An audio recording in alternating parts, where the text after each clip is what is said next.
Thank you, Senator Gatchalian. Acting Majority Leader. Yes, Mr. President, I move that Senator Ronald Bato de la Rosa be recognized to second the nomination. Senator Ronald Bato de la Rosa is hereby recognized.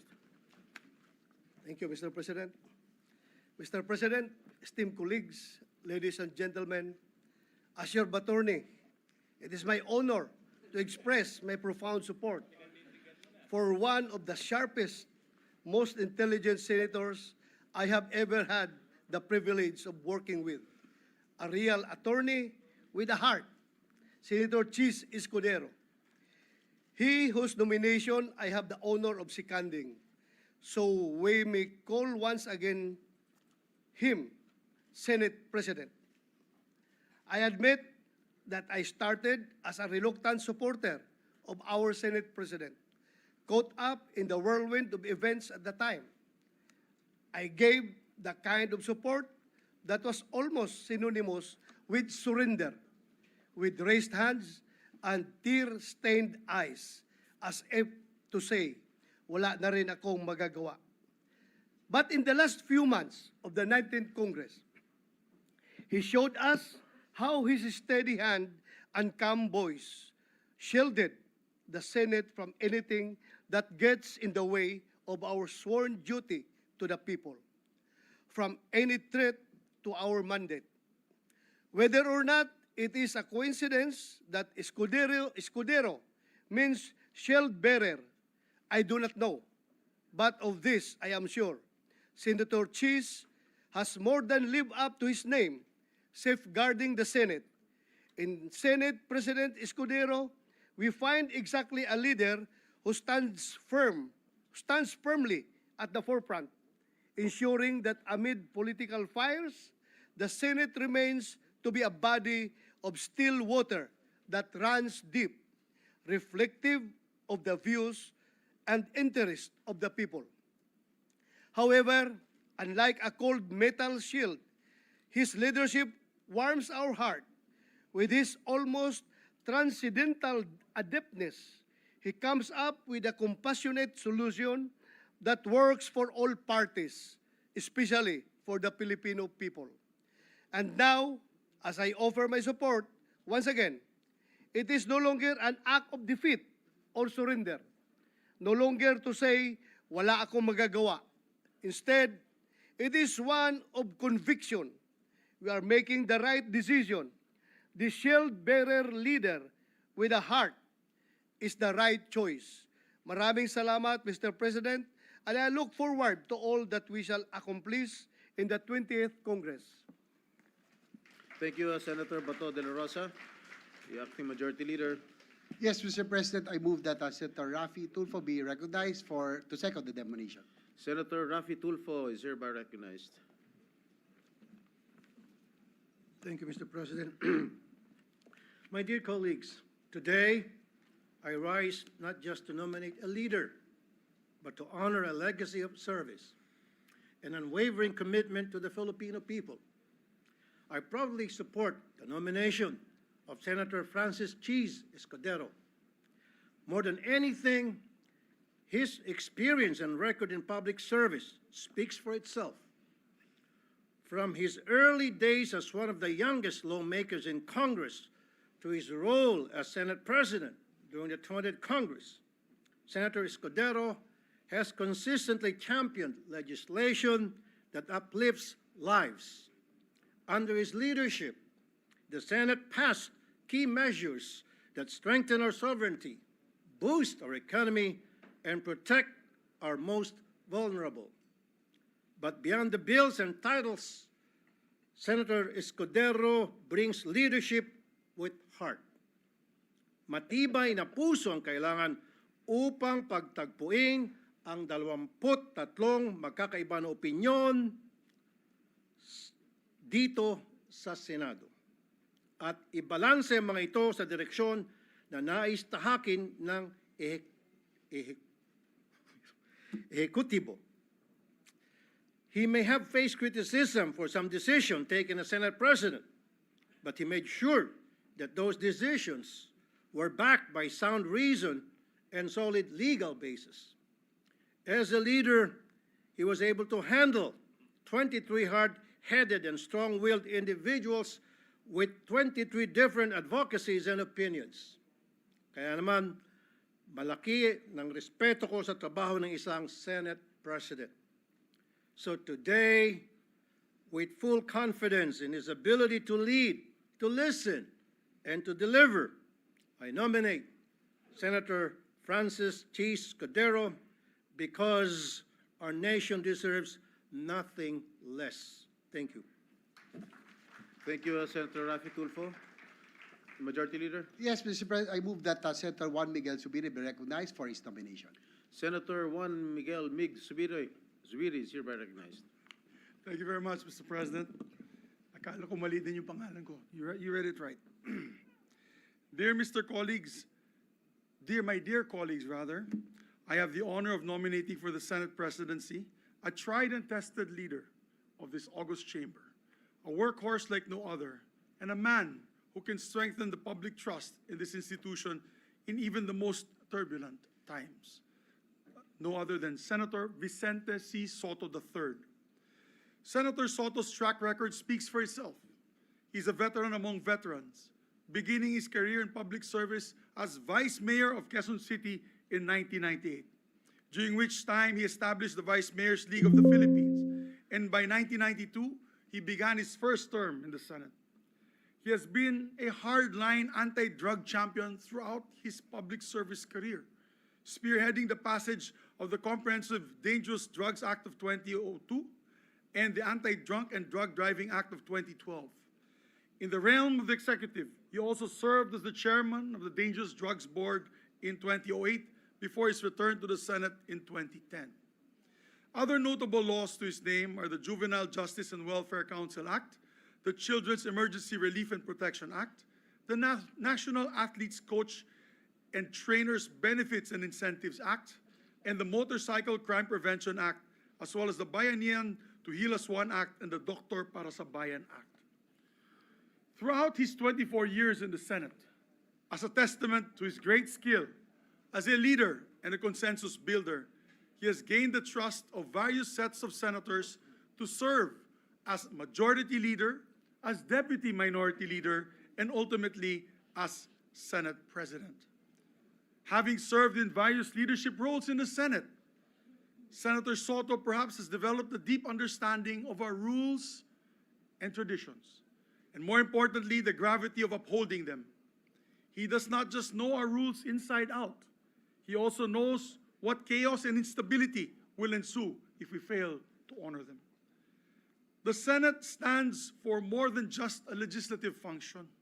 It stands for the very best of our nation's democratic ideals.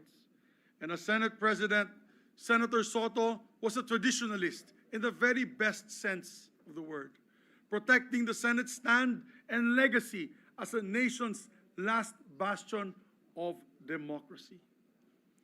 He led, and I'd like to add for the record that there was one time that his leadership was challenged because of his role of protecting each and every chairman, to allow each and every chairman the leeway to act in accordance to their committee's structure and the ideals of their committee. And he never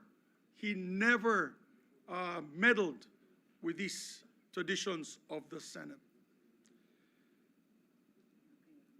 No. As a traditionalist, he's protecting always the Senate's standing and legacy as the nation's last bastion of democracy. He led with fairness and transparency, and led as primus inter pares, first among equals. Walang linalamangan, ika nga. Under his leadership, the Senate had a healthy spirit and exchange of debates between the members. But also a spirit of unity that inspired trust and confidence in the Filipino people. As his majority leader during his term as Senate President, I have seen firsthand his commitment to this institution and how he led by example. For instance, he was always present and on time, walang absent. If there's anyone in this institution that claimed the perfect attendance, it is him as well, since the start of his legislative career, together with myself, since 1998. I guess with him it's 1992. To show his commitment to the institution as a legislator. He led definitely by example. For instance, even during the time of COVID, we were all online, Mr. President. All of us were online. I was in Cagayan de Oro as Majority Leader because there was a lockdown. Senator Soto, Mr. President, was present all the time in the session floor, in the exact podium where the presiding officer is sitting right now. To be able to open session, even at an elder age, he was a senior citizen. He was not afraid to come to the Senate and to start the sessions in that podium, Your Honors. Ikaw na lang ang mahihiya pag naunahan ka niya sa session hall, pag kayo'y late. And I'd like to give a short anecdote on that. As a matter of fact, those days, I would be late sometimes. As many of you know, sometimes I'm late for my meetings. But as Majority Leader, the Senate President Soto would always start session at 3 p.m., regardless if we were here or not. And I could recall a few times, he would start session at 3 p.m. and suspend to await my arrival. Siyempre, nakakahiya po yan. And I learned my lesson not to be late anymore. It was quite embarrassing, actually. But that was Senator Soto. He was a stickler for the rules and traditions. At bilang Senate President, lagi siyang handa para sa lahat na nangyayari at mangyayari sa Senado. From the day-to-day grind of the legislative meal to the long-term timelines for our priority measures. Ika nga, walang trabahong malit at walang problemang malaki para kay Senator Soto. Tito Sen was on top of everything and the Senate functioned smoothly under his guidance. So my dear colleagues, let us elect a leader who can help the Senate rise above the noise and establish itself once again as an institution dedicated to nothing but the best interests of the Filipino people. Let us elect Senator Vicente C. Soto III as our Senate President. Maraming salamat po at mabuhay ang Senado.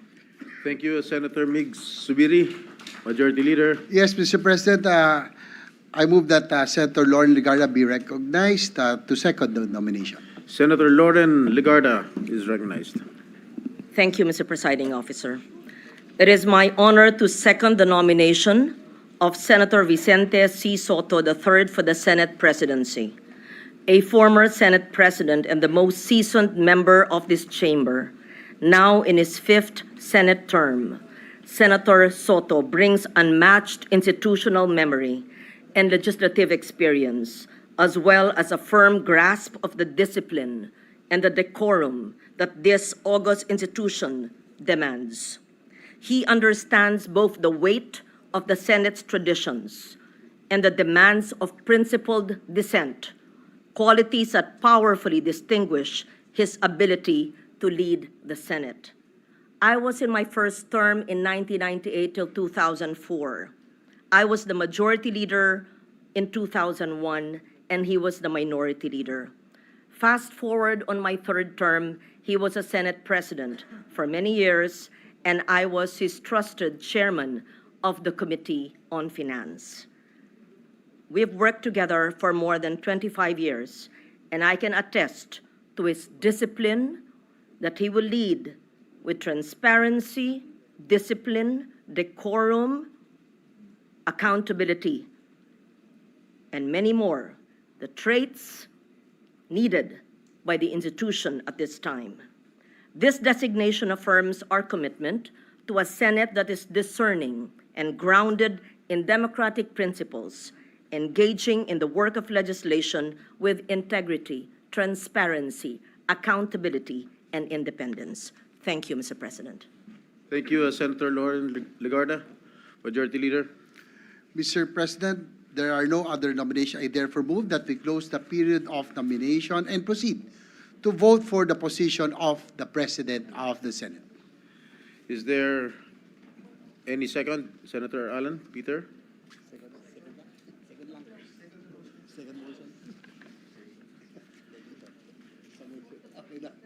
Is there any objection? There being none, the motion is approved. We shall now proceed to vote. Roll call vote, the Honorable Senator Aquino, Senator Cayetano Alan, Senator Cayetano Pia, Senator De La Rosa, Senator Escudero, Senator Ejercito, Senator Estrada, Escudero. Senator Gatchalian, Senator Go, Senator Hontiveros, Senator Lacson, Senator Lapid, Senator Legarda, Senator Marcoleta, Senator Marcos, What is the vote? Escudero.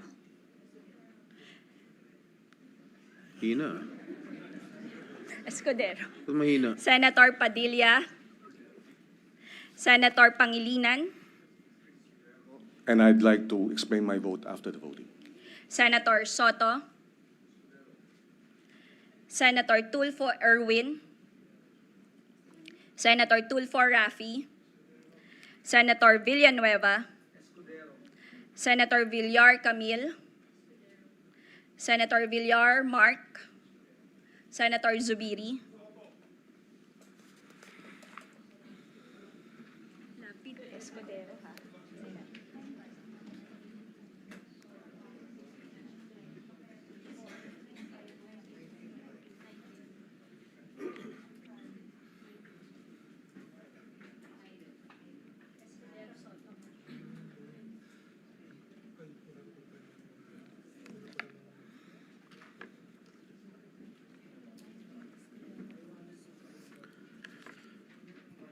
There are 19 votes in favor of Senator Francis Chis Escudero and 5 votes in favor of Senator Vicente Soto.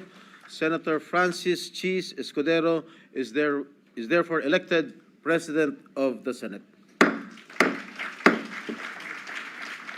Senator Francis Pangilinan. Thank you, Mr. President.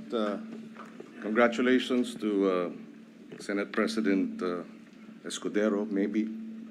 Mr. President, fellow senators, please allow me to explain my vote. Please proceed. In the last 2025 elections, despite what critics said was a campaign headed for defeat, we defied the odds and pulled off a come-from-behind win and landed in the top 5. Starved of much-needed resources, our ragtag team of mostly volunteers fought tooth and nail, tao sa tao, mano a mano, house to house, SOCMED account by SOCMED account. It was a bruising, hard-fought victory, and we campaigned daily for over 6 months throughout the country under one banner. Pababain ang presyo ng bigas at pagkain, palakasin ang hanay ng magsasaka, mangingisda at agrikultura. It is a banner I know well. For over 15 years now, I have carried it in the legislative branch as chairperson of the Agriculture Committee from 2010 to 2013, and then again from 2016 to 2017. In 2014 and 2015, I carried it more forcefully in the Executive Department as Food Security Secretary, heading the critical agencies such as, and namely, National Food Authority, National Irrigation Administration, Philippine Coconut Authority, and the Fertilizer and Pesticide Authority. In a period of just 1 year during our stint, with the full backing of former President Aquino, we won a major battle for the Filipino people.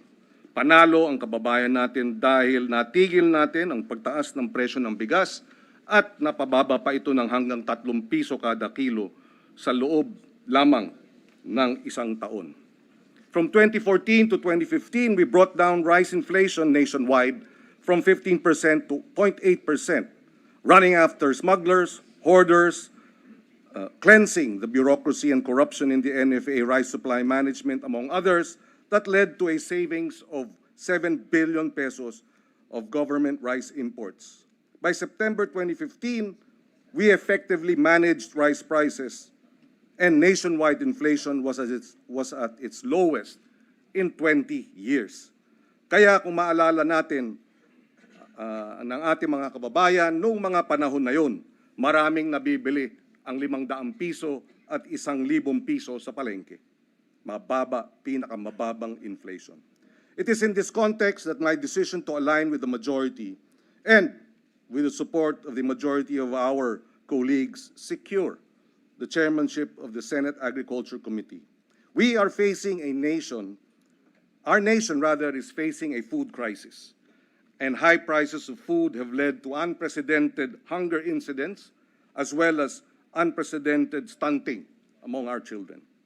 I am not a political ally of the administration, but my 15 years experience in the agri and food sector, both in the legislative and executive branches, tells me that only if the executive and the legislative branches work together can we effectively bring down food prices and address hunger and food inflation. Nagawa na natin noon at kung magbigay ng buong suporta ang ating Pangulo, magagawa natin ulit ngayon. Finally, in my 18 years as senator, I have seen Senate presidents come and go.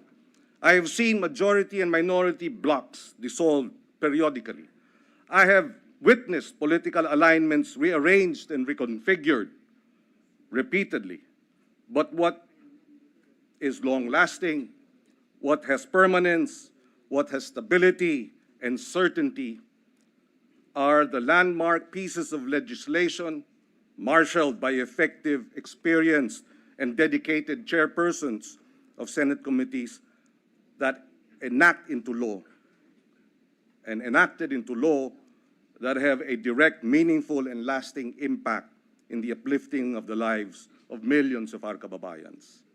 In the end, to reassure our voters and supporters, I say that our aligning with the majority does not and will not undermine our ability to remain fiercely independent as a senator of the Republic. In my nearly 2 decades as senator and nearly 5 years as majority leader, and I'm certain former Senate President Soto, Senators Legarda and Lacson will agree with me. We have seen and worked with the likes of Senator Joker Arroyo, Senator Nene Pimentel, Senator Miriam Defensor Santiago, Senator Sergio Osmeña III, who, joining the majority, while aligned with the majority, were on many burning issues of the day, a majority of one.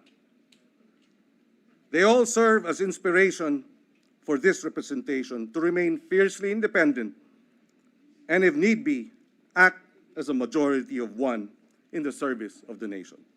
Maraming salamat, Mr. President. Maraming salamat, dear colleagues. Thank you, Senator Pangilinan, Majority Leader. Mr. President, I move that we suspend the session to allow the Senate President to take his oath. Is there an objection? Hearing none, session is hereby suspended.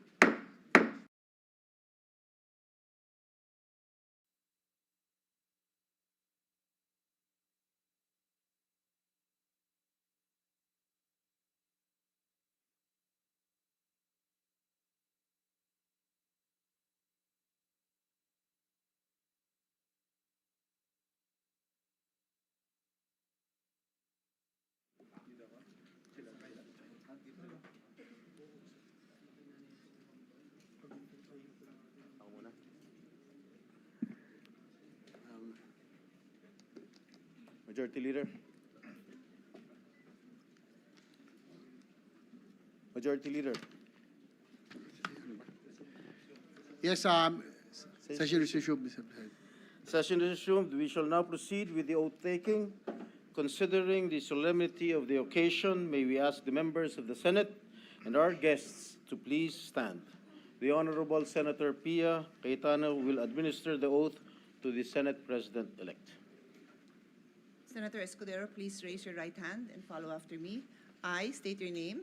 I, Francis Cheese G. Escudero, Having been elected to the position of, having been elected to the position of Senate President, do hereby solemnly swear do hereby solemnly swear that I will well and faithfully discharge, that I will well and faithfully discharge, to the best of my ability, to the best of my ability, the duties of my present position the duties of my present position and of all other I may hereafter and of all others I may hereafter hold under the Republic of the Philippines, hold under the Republic of the Philippines, that I will support that I will support and defend the Constitution of the Philippines, and defend the Constitution of the Philippines, that I will obey the laws, that I will obey the laws, legal orders and decrees legal orders and decrees promulgated by the duly constituted authorities, promulgated by the duly constituted authorities, and maintain true faith and allegiance and maintain true faith and allegiance to the Republic of the Philippines, to the Republic of the Philippines, and that I impose this obligation upon myself voluntarily and that I impose this obligation upon myself voluntarily, without mental reservation or purpose of evasion. without mental reservation or purpose of evasion. So help me God. So help me God. Congratulations.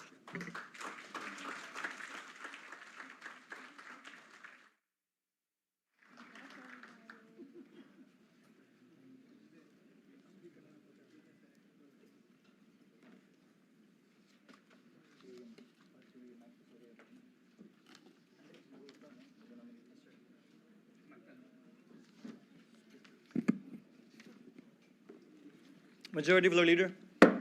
Mr. President, the Senate will now elect the Senate President pro tempore. May I ask this Senator Ronald Bato de la Rosa be recognized to make the nomination. Senator Bato de la Rosa is recognized for his nominating speech. You may proceed, sir. Thank you, Mr. President. It has been said time and again that when it comes to politics, there are no permanent friends, no permanent enemies, only permanent interests.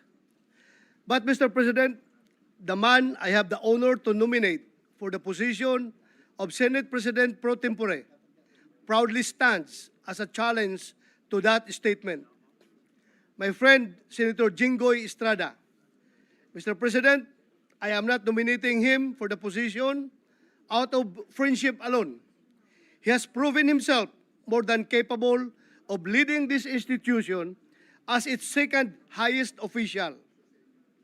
In fact, he has been trusted with the same position in 2007, 2013, and once more in 2024, serving faithfully until the end of 19th Congress.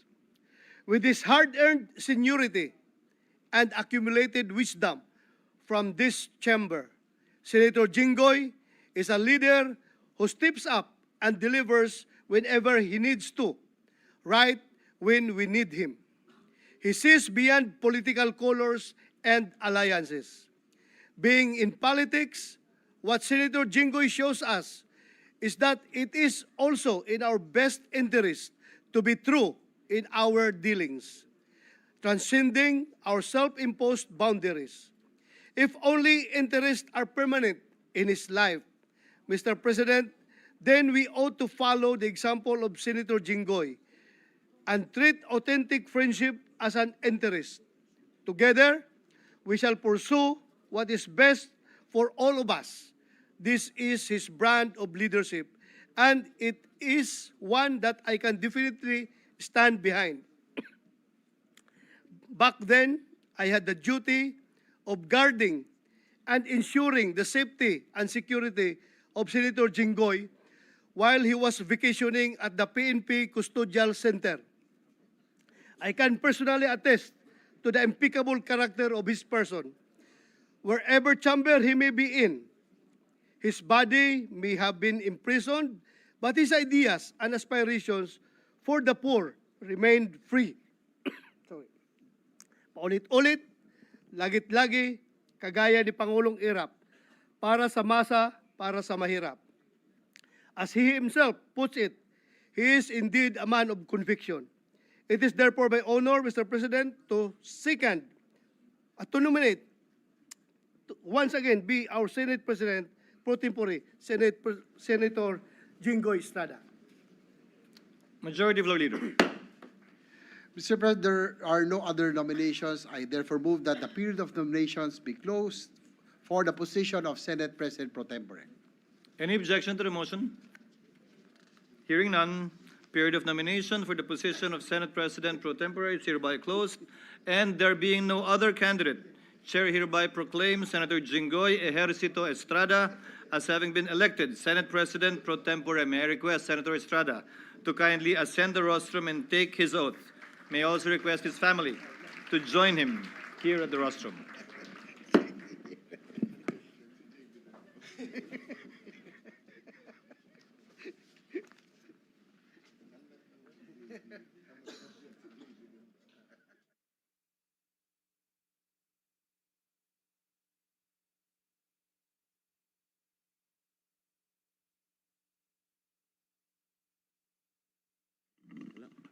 Mr. President, may I request my kid brother to witness my oath taking?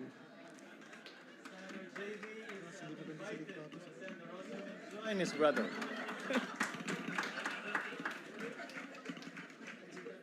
Baka maiyak ako niyan, ha? JB, yung luha po na.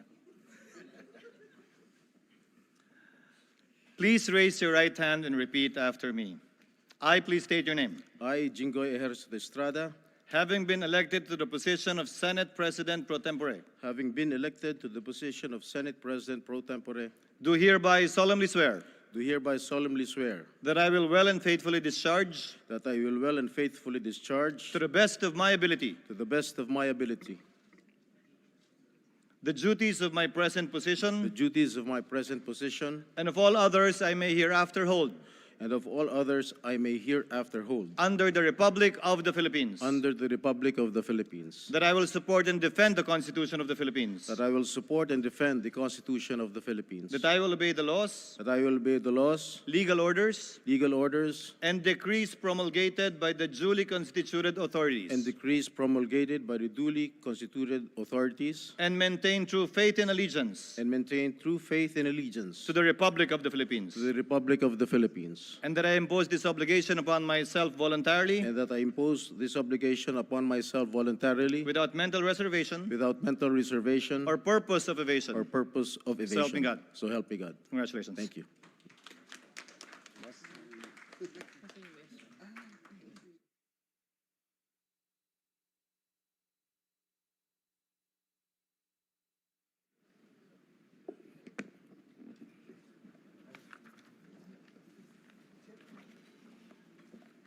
Majority Floor Leader.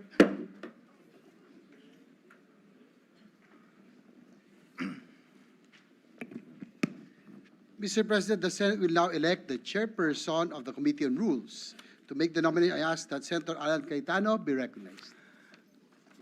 Senator Cayetano is recognized for his nominating speech. You may proceed, sir. Mr. President, I'd like to thank God and thank our colleagues for this opportunity to nominate a man who, to many of us, is an untamed brother. When we agree with him 101%. When we disagree with him in a manner that the brothers fiercely disagree. But one thing we can say is that he is always there for us. He is always in the session hall. He loves the work of building consensus. He wants the right laws to be passed. He wants to protect this nation. His record speaks for itself, Mr. President. So, Mr. President, it's a great privilege to be one of those who will nominate, but also to ask our people to not only look at present news, social media, judge day by day certain actions, but put Joel Villanueva under the microscope. And when you put him under the microscope, you will see that he is seeking to build this nation. He is seeking God's kingdom here on earth. And I think, Mr. President, we will be very productive in the weeks, months to come, having Senator Joel Villanueva again as our majority leader. Thank you, Mr. President. So I hereby nominate him as our majority leader. Noted and entered into the records. Majority Floor Leader. Mr. President, I move that we close the period of nomination. Any objection? There being none, period of nomination for the position of chairperson of the Committee on Rules is hereby closed. And there being no other candidate, the chair hereby proclaims Senator Joel Villanueva as having been elected to the position of Chairperson, Committee on Rules. And under the rules of the Senate is the majority floor leader. May I now request Senator Villanueva to ascend the rostrum to take his oath. May I also request his wife and family members to join him in the rostrum.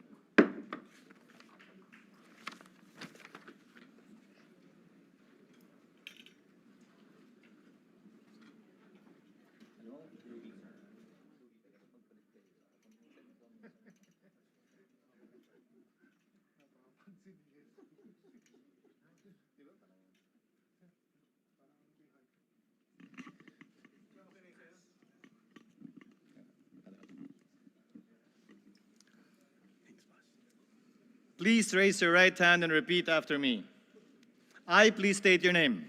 I, Emmanuel Joel Jose Villanueva, Having been elected to the position of Chairperson, Committee on Rules, having been elected to the position of Chairperson of the Committee on Rules, do hereby solemnly swear do hereby solemnly swear that I will well and faithfully discharge, that I will well and faithfully discharge, to the best of my ability, to the best of my ability, the duties of my present position, the duties of my present position, and of all others I may hereafter hold, and of all others I may hereafter hold, under the Republic of the Philippines. under the Republic of the Philippines. That I will support and defend the Constitution of the That Philippines. I will support and defend the Constitution of the Philippines. That I will obey the laws, That I will obey the laws, legal orders, legal orders, and decrees promulgated and decrees promulgated by the duly constituted authorities, by the duly constituted authorities, and maintain true faith and allegiance and maintain true faith and allegiance to the Republic of the to Philippines. the Republic of the Philippines. And that I impose this obligation upon myself voluntarily, And that I impose this obligation upon myself voluntarily, without mental reservation without mental or reservation purpose of evasion. or purpose of evasion. So help me God. So help me God. Congratulations. Thank you, Mr. President.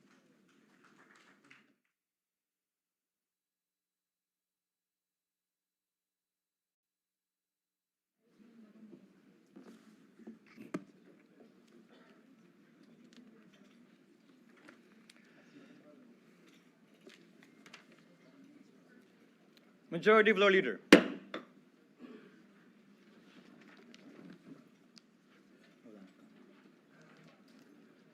Thank you, Mr. President. At this juncture, I move that we proceed with the election of the Secretary of the Senate. So move, Mr. Any President. objection? Hearing none, motion is approved.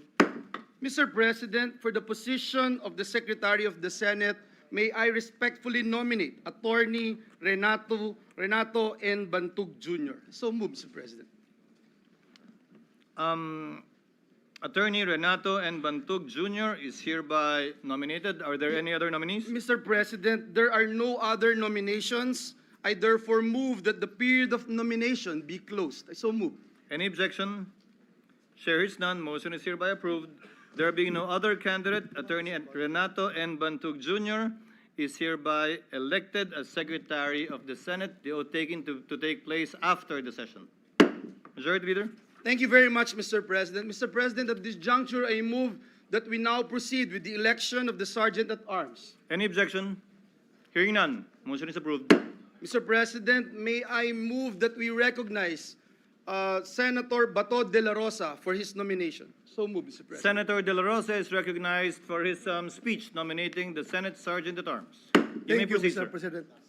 Mr. President, I hereby nominate retired Police Major General Mau Aplaska as our Sergeant at Arms. Mr. President, I know personally General Aplaska since we were both members of Philippine Military Academy, class of 86, but unluckily, he graduated in 1987. While our outgoing Sergeant at Arms, General Angkan, Bob Angkan, took a bullet for me when we were ambushed in the Compostela Valley province when I was the provincial director and he was the brigade commander. General Mau Aplaska helped me graduate from the Philippine Military Academy and surpass our playboard because we were both coming from the provinces of Davao and we both didn't know how to speak Tagalog when we were in the PMA. So wala po ako ibang makausap, Mr. President, kundi yung kabayan ko na Bisaya, na taga Davao, and he helped me a lot in our plebhood. And Mr. President, it is my honor to nominate once again retired Police Major General Mau Aplaska to be our Sergeant at Arms. Thank you, Senator De La Rosa. Majority Floor Leader. Mr. President, there are no other nominations, and therefore I move that we close the period of nomination. So moved. Any objection? Hearing none, motion is approved. There being no other candidate, Police Major General Mau Ranada Aplaska is hereby elected as Sergeant at Arms of the Senate. Again, the oath taken to follow after the session. Majority Floor Leader. Mr. President, we are ready to hear the address of the Senate President.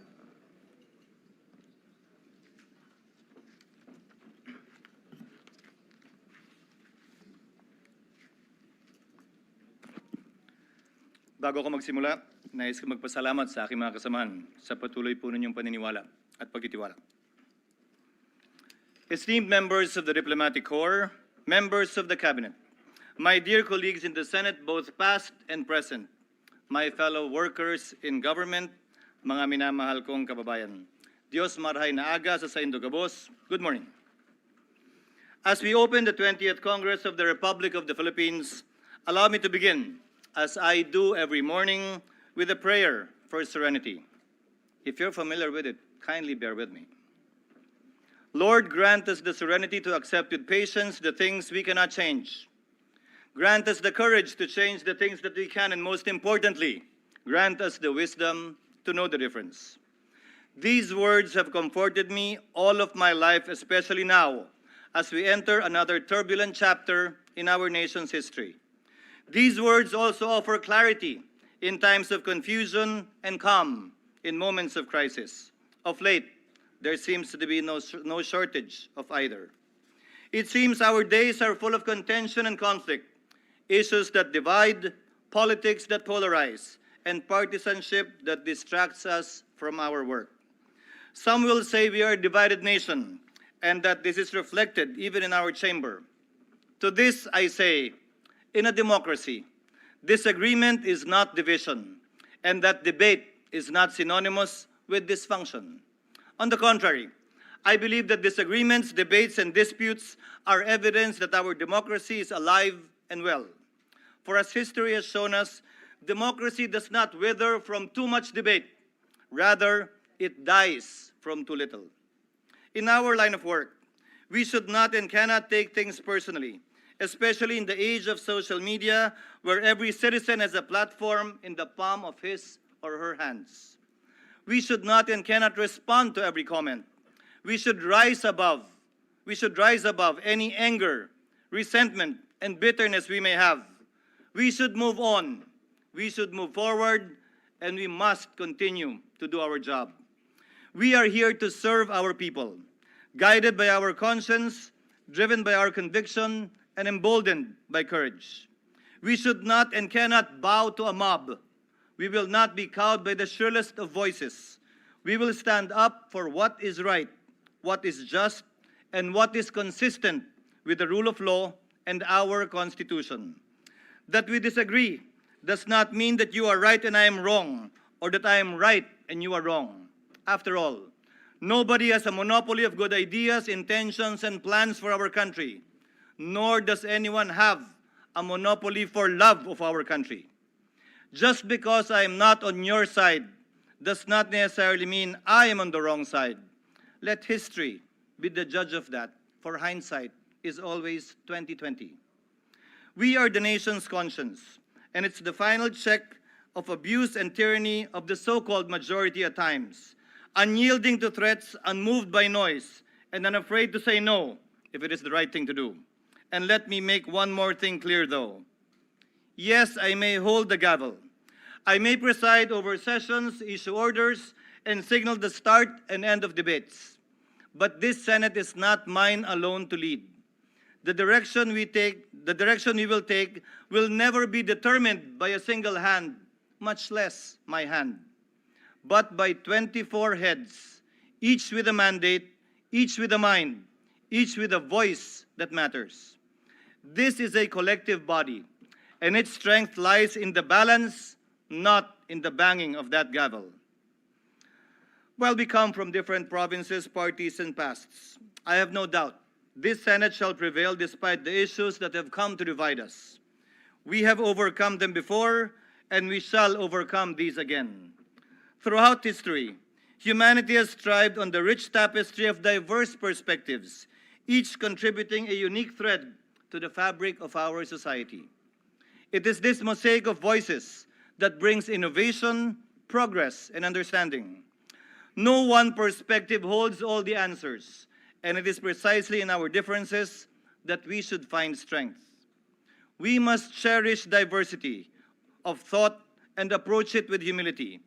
We are part of an ever-evolving conversation where every voice should matter, where dialogue leads to discovery, and where disagreement can be just a stepping stone to deeper comprehension. Let us open our minds, listen actively, and learn from one another.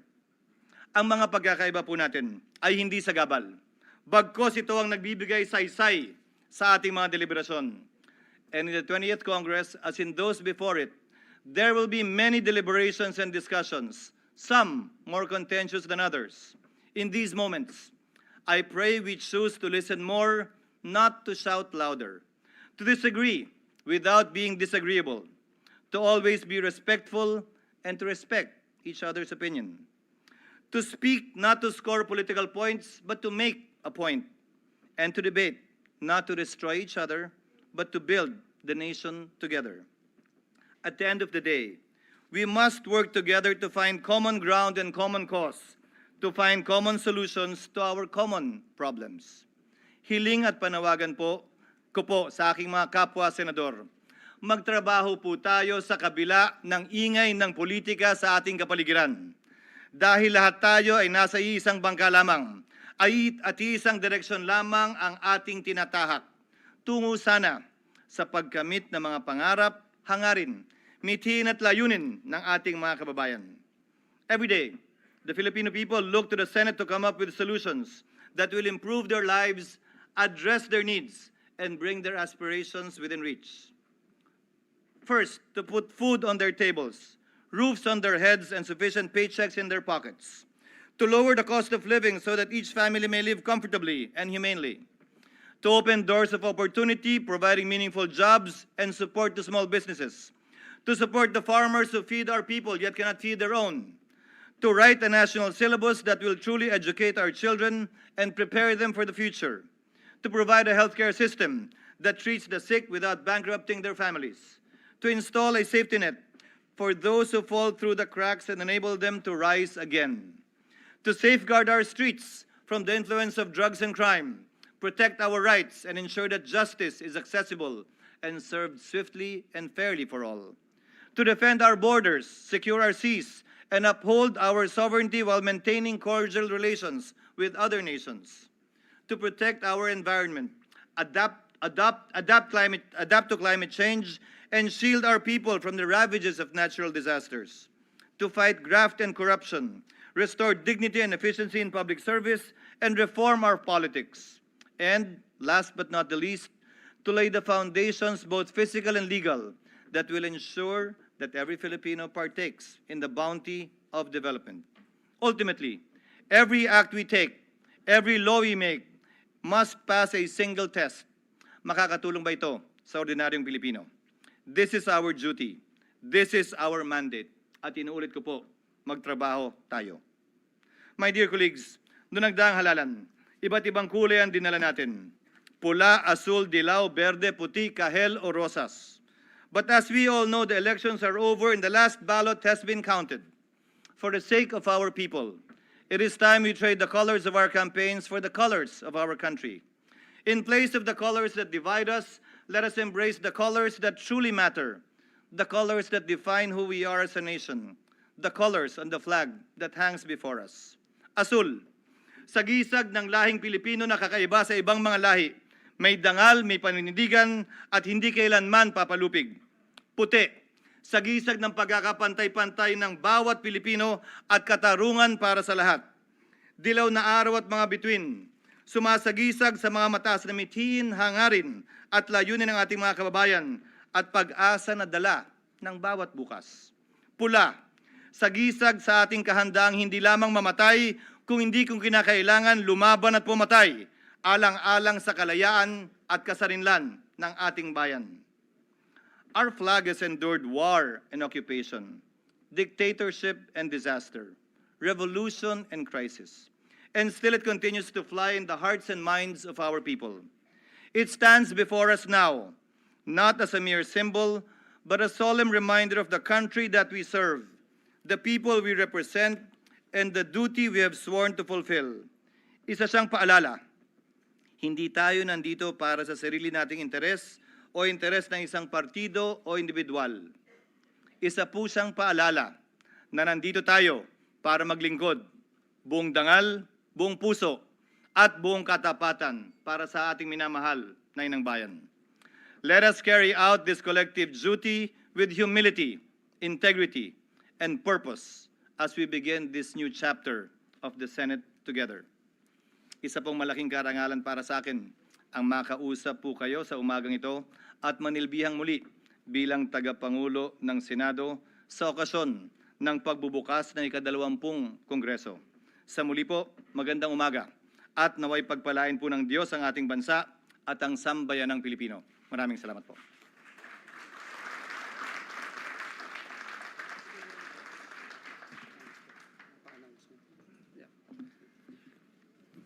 Mr. President. Majority Floor Leader.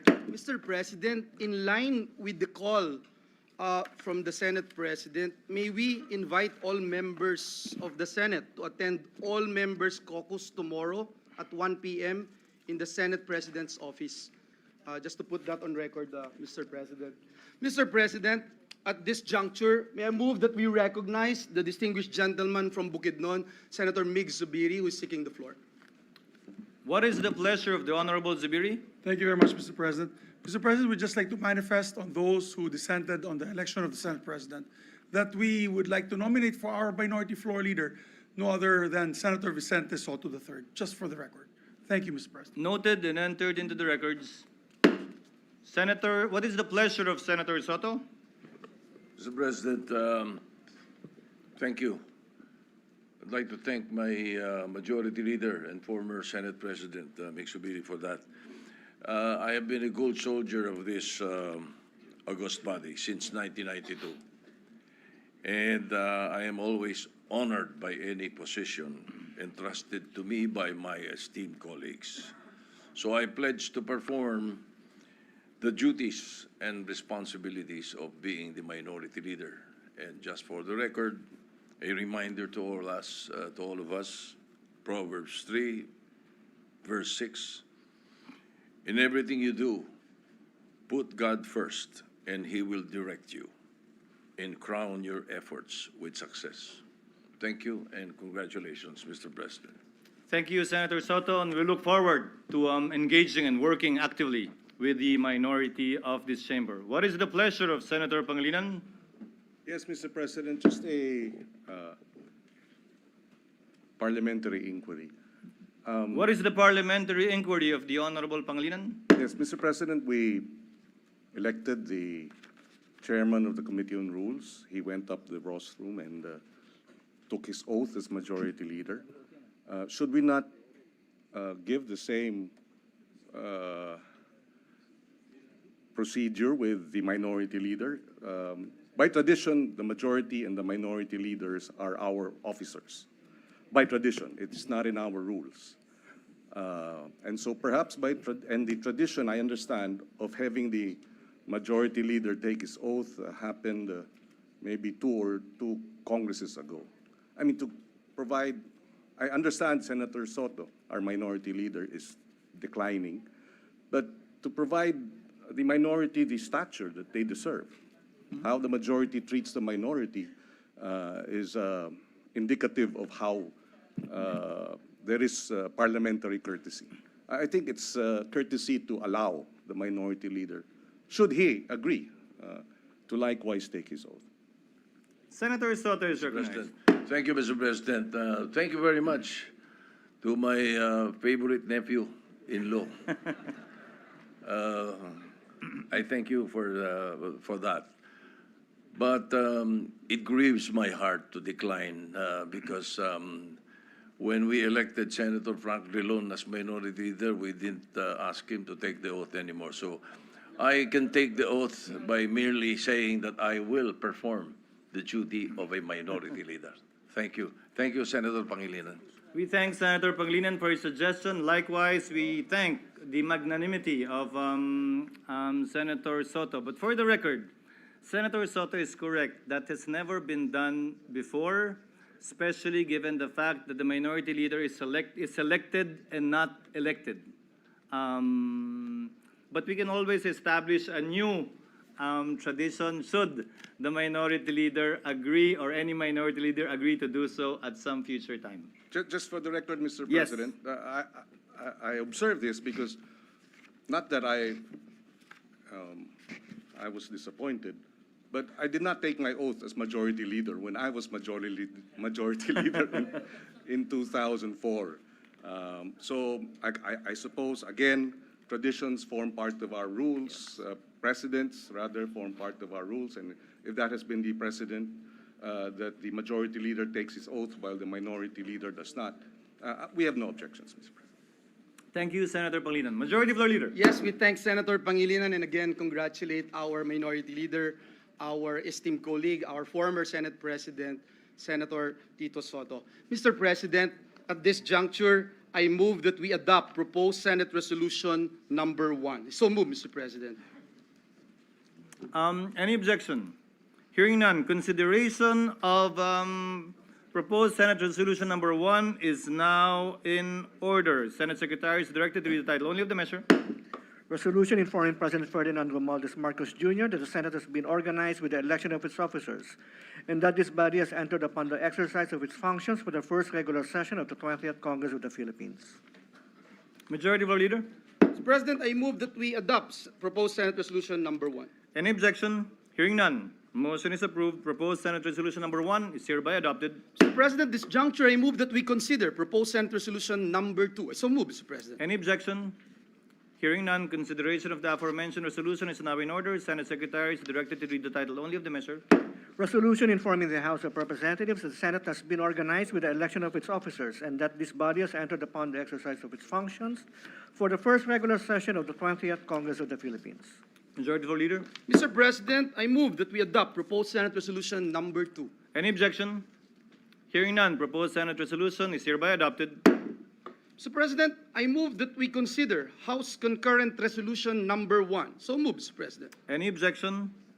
Hearing none, consideration of House Concurrent Resolution is now in order. Senate Secretary is directed to read the title only of the measure. Concurrent resolution providing for the Senate and the House of Representatives to hold a joint session to hear the message of the President of the Republic of the Philippines. Mr. President, I move that we adopt House Concurrent Resolution number 1. Any objection? Hearing none, House Concurrent Resolution number 1 is hereby adopted. Majority Leader. Mr. President, I move that we consider Senate Concurrent Resolution number 1. So move, Mr. President. Any objection? Hearing none, motion is approved. Senate Secretary is directed to read the title only of the measure. Concurrent resolution creating a joint committee of the Senate and the House of Representatives to notify the President of the Philippines that the Congress, now convened for its first regular session of the 20th Congress of the Philippines, is ready to hear the State of the Nation address in a joint session of both houses.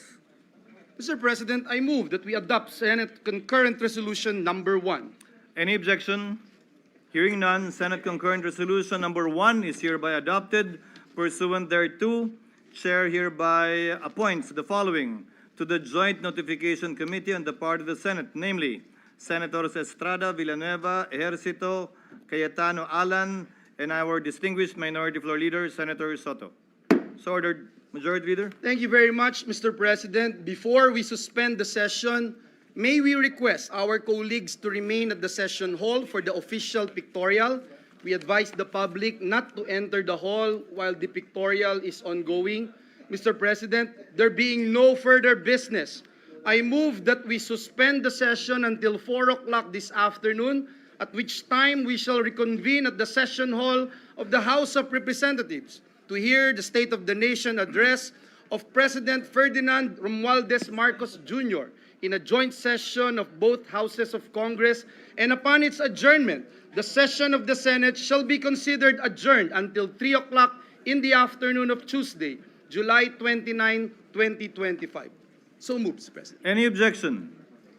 Hearing none, the session is suspended until 4 o'clock this afternoon for the joint session of Congress. May the chair again remind our colleagues to remain on the floor for our traditional picture opportunity, picture taking, and for our respective spouses to kindly remain in the gallery for the photo op as well.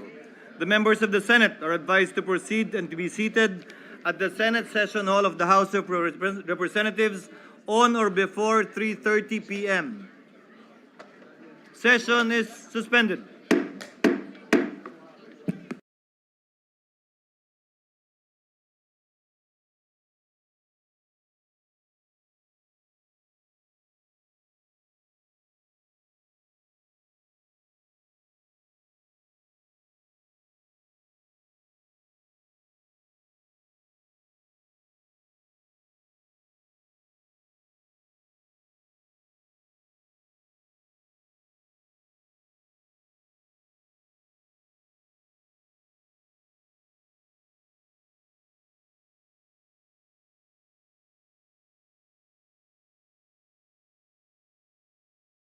Sir, on behalf of Ako Bicol Party List, we vote for Honorable Ferdinand Martin G. Romualdez.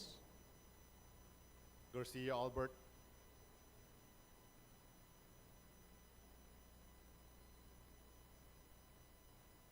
Mr. Presiding Officer, the 2nd District of Bataan votes for Speaker Martin G. Romualdez. Garcia Dante.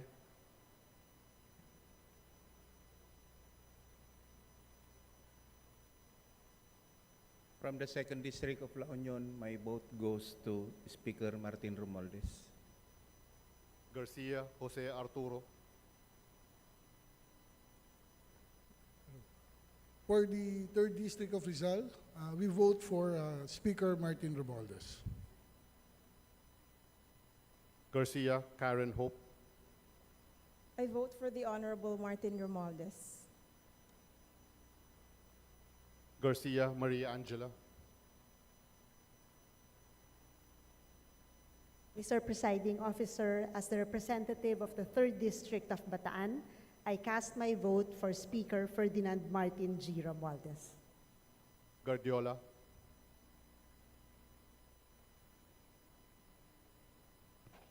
My vote is for Ferdinand Romualdez. Garin.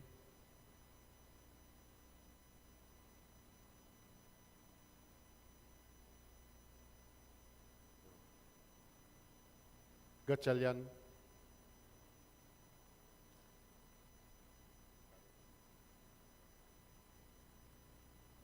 For the 1st District of Valenzuela City, we vote for Honorable Ferdinand Martin Romualdez as Speaker of the House.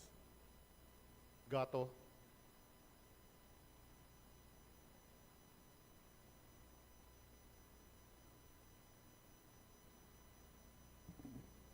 From the Lone District of Batanes, I vote for Speaker Ferdinand Martin G. Romualdez as Speaker of the 20th Congress. Thank you.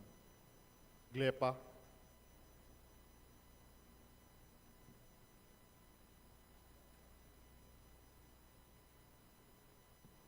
One co-op party list votes for Honorable Ferdinand Martin Romualdez as Speaker of the House in the 20th Congress. Yes, sir. Go.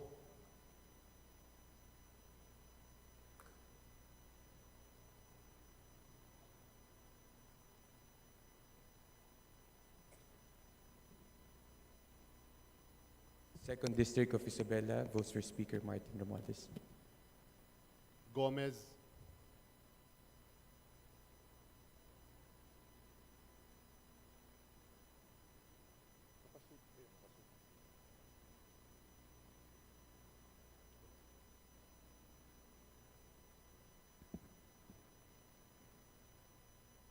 may bundag ang katauhan sa ikaupat nga distrito sa Leyte. Ibutar o bisuporta ka Martin Romualdez, isip Speaker of the House. Gonzales Alexandria.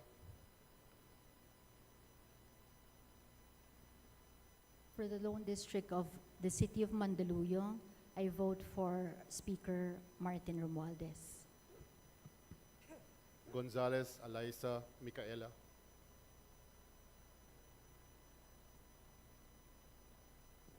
On behalf of the 3rd District of Pampanga, I vote for Honorable Representative Speaker Martin Romualdez as our Speaker for the 20th Congress. Thank you. Gonzales Christopher Sheen.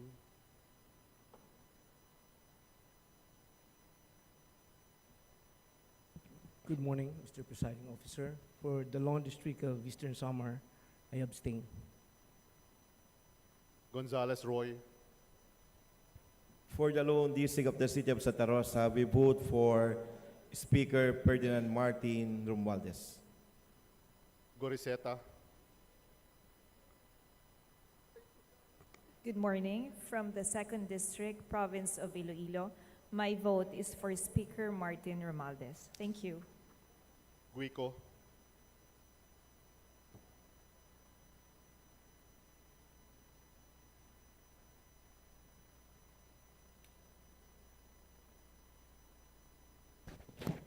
As a representative of the 5th District of Pangasinan, I vote for Ferdinand Martin Romualdez as the Speaker of the 20th Congress. Ginto. Representing the 1st District of Capiz, I vote for Honorable Ferdinand Martin Romualdez as Speaker of the 20th Congress. Gulyas. Mr. Presiding Officer, I vote for Speaker Martin Romualdez. Thank you. Gutierrez. Romualdez. Hernandez Charisse Ann. Thank you, Mr. Presiding Officer. This representation votes in favor of Representative Romualdez to be the Speaker of the 20th Congress. Thank you. Hernandez Dennis. From 4th District of Rizal, I vote for Speaker Martin Romualdez. Hernandez Ferdinand.